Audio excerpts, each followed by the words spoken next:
2017 में मुख्यमंत्री रहते हुए 2 सीटों से विधानसभा चुनाव हारने के बाद 2019 में नैनीताल उधम सिंह नगर सीट से लोकसभा चुनाव में हार और इसके बाद हाल ही में संपन्न हुए विधानसभा चुनाव में भारतीय जनता पार्टी के नए नवेले प्रत्याशी से चारों खाने चित होने के बाद भी हरीश रावत अपनी ही पार्टी के पदाधिकारियों पर लगातार आरोप प्रत्यारोप लगा रहे हैं।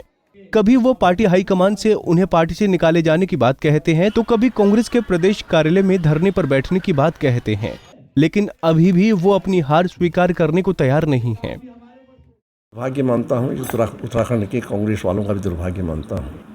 यहाँ निश्चित रूप से हमारी पार्टी में स्पष्ट रूप से 2 ग्रुप हो गए थे और जो हमारे यहाँ प्रभारी भेजे गए वो प्रभारी भी उन गुटों की खाई को कम करने में सफल नहीं रहे।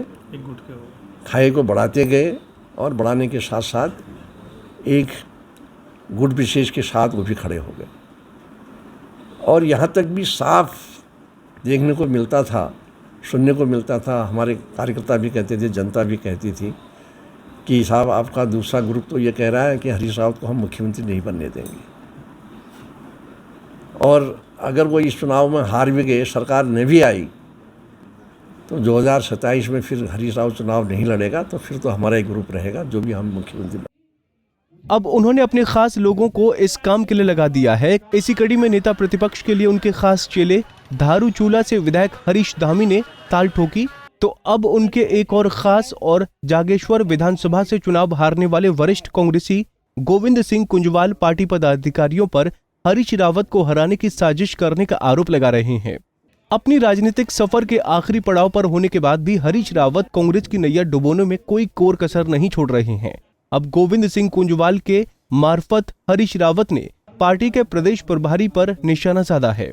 इस तरह की बात जिस व्यक्ति के अंदर हो और उसको जो बाहर से भेजे गए हों केंद्र से, वो उसको थामने की कोशिश न करें, रोकने की कोशिश न करें, तो उसका परिणाम ये हुआ कि बुरी तरह से हरीश रावत जी को भी हराया गया और मुझ जैसे जो मैं सबसे अधिक उनका शिष्य अपने को मानता हूँ राजनीतिक क्षेत्र में, और मेरे लिए तो राजनीतिक क्षेत्र में जो एक शब्द हरीश रावत जी कहते हैं उसको मैं बिना सोचे विचार करे हुए करने का प्रयास भी करता हूँ और मैं ये चाह रहा था कि किसी तरह से मेरा उनके साथ इतना लगाव का दूसरा कारण नहीं है।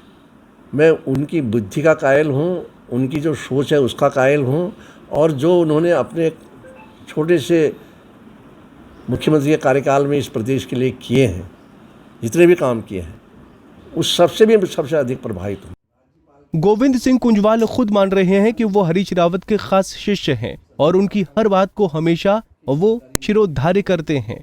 इसका साफ मतलब ये है कि गोविंद सिंह कुंजवाल के मुंह से वही शब्द निकल रहे हैं जो हरीश रावत चाहते हैं। अब कुंजवाल प्रदेश प्रभारी पर निशाना साधते नजर आ रहे हैं कि उनकी वजह से ही 2022 विधानसभा चुनाव में कांग्रेस की इतनी बुरी गत हुई है। इसको अपना भी और उत्तराखंड का भी दुर्भाग्य मानता हूँ। लोकतंत्र में चुनाव लड़े जाते हैं, चुनाव लड़ने का तरीका जो इस बार मैंने देखा वो तरीका मैं समझता हूँ लोकतंत्र को कहीं न कहीं पर कमज़ोर करेगा, ख़त्म करेगा। कौन सी ऐसी चीज़ें थी? देखिए, मैंने इससे पहले भी 6 चुनाव में लड़ चुका था। किसी चुनाव में इतना शराब बंटना, पैसा बंटना जो आज लोग बता रहे हैं, प्रलोभन देना, ये मैंने कभी देखा नहीं था। अब प्रलोभन के आधार पर अगर हमको वोट पड़ने शुरू हो जाएंगे तो हम सही लोकतंत्र को खड़ा नहीं कर पाएंगे। चुनाव हारने के बाद उन्होंने चुनाव आयोग पर भी निशाना साधा। उन्होंने कहा कि चुनाव आयोग को और सख्त नियम बनाने चाहिए जिससे पैसों के बल पर चुनाव प्रभावित न हो सके। उन्होंने कहा कि 6 चुनाव उन्होंने लड़े, लेकिन ऐसा चुनाव उन्होंने कभी नहीं देखा।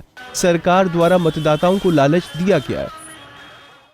जो लोग फ्री राशन और फ्री पैसे की बात करते हैं, वो लालच भी सरकार की तरफ से मतदाताओं को दिया गया वोट डालने के लिए। अगर ऐसा है तो इसको सरकारों ने भी सोचना चाहिए कि चुनाव आयोग कहता है कि निष्पक्ष चुनाव होंगे, और निष्पक्ष चुनाव को अगर आप लालच देके प्रभावित कर रहे हो, किसी योजना के तहत प्रभावित कर रहे हो, तो फिर उसका जो दुष्परिणाम सामने आता है, वो दुष्परिणाम सामने है, उसको भी चुनाव आयोग को रोकने की कोशिश करनी चाहिए। मैं एक चीज़ और आपके माध्यम से कहना चाहता हूँ, चुनाव आयोग का बहुत बड़ा आदर करता हूँ। चुनाव आयोग निष्पक्ष चुनाव कराने की बात भी करता है, और उसने खर्च करने की सीमा तय कर रखी है 40 लाख।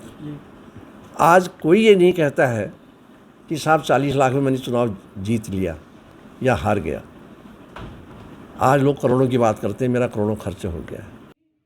हार के बाद भी कांग्रेस में कलह थमने का नाम नहीं ले रही है। जनता के जनादेश को स्वीकार करने की जगह कांग्रेस अभी भी दो गुटों में बटी हुई है, जबकि पार्टी के लिए बेहतर ये होता है कि हरीश रावत जनता द्वारा दिए गए जनादेश को स्वीकार करते और कांग्रेस को मजबूत करने के लिए युवा और वरिष्ठ नेताओं में समन्वय स्थापित कर कांग्रेस को मजबूत करने की बात करते।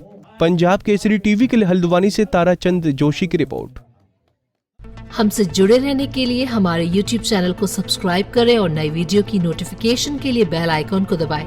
अगर आप ये वीडियो Facebook पर देख रहे हैं तो लाइक जरूर करें और ज्यादा से ज्यादा शेयर करें। धन्यवाद।